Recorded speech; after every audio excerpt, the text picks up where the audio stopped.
ప్రతిరోజు జెస్సీ తన ఇంటి కిటికీ దగ్గర నిలబడి బయట పిల్లలు ఆడుకుంటూ ఉండటాన్ని చూస్తూ ఉండేది.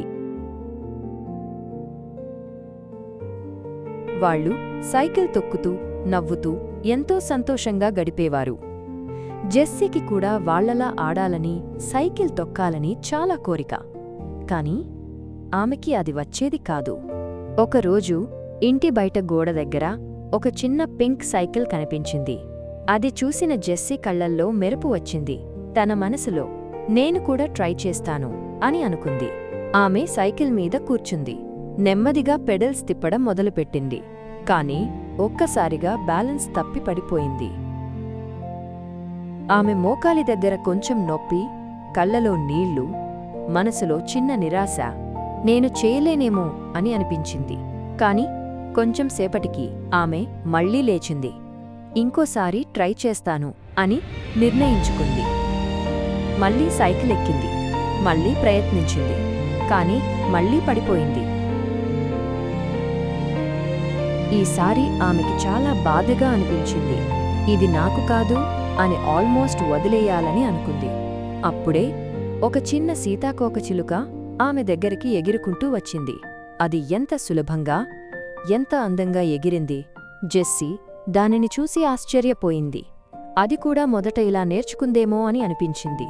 ఆ ఆలోచనతో ఆమె ముఖంలో మళ్లీ చిన్న నవ్వు వచ్చింది. ఆమె మళ్లీ లేచింది. సైకిల్ పట్టుకుంది. ఈసారి మరింత జాగ్రత్తగా ప్రయత్నించింది. నెమ్మదిగా ఒక్కోసారి పెడల్ తిప్పింది. బ్యాలెన్స్ నిలబెట్టుకోవడానికి ప్రయత్నించింది. కొంచెం దూరం వెళ్ళింది. మళ్లీ కొంచెం తడబడింది. కాని ఈసారి పడిపోలేదు. జెస్సీకి ఆశ పెరిగింది. నేను చేయగలను అని అనుకుంది. మళ్లీ ప్రయత్నించింది. ఆగకుండా, భయపడకుండా.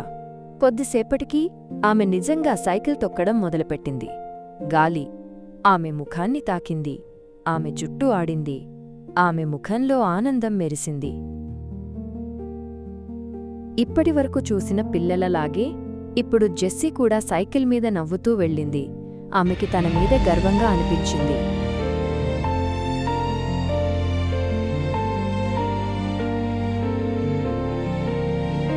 ఆమె కొంచెం వెనక్కి తిరిగి చూసింది. తాను పడిపోయిన చోటు కనిపించింది. కాని ఈసారి ఆమె బాధపడలేదు. చిన్నగా నవ్వింది. ఎందుకంటే ఆమె ఒక ముఖ్యమైన విషయం నేర్చుకుంది. పడిపోవడం తప్పు కాదు, వదిలేయడం తప్పు. మళ్లీ ప్రయత్నిస్తే ఏదైనా సాధించవచ్చు. జెస్సీలా మీరు కూడా ఎప్పుడూ వదిలిపెట్టకుండా ప్రయత్నిస్తే మీ కలలు నిజమవుతాయి.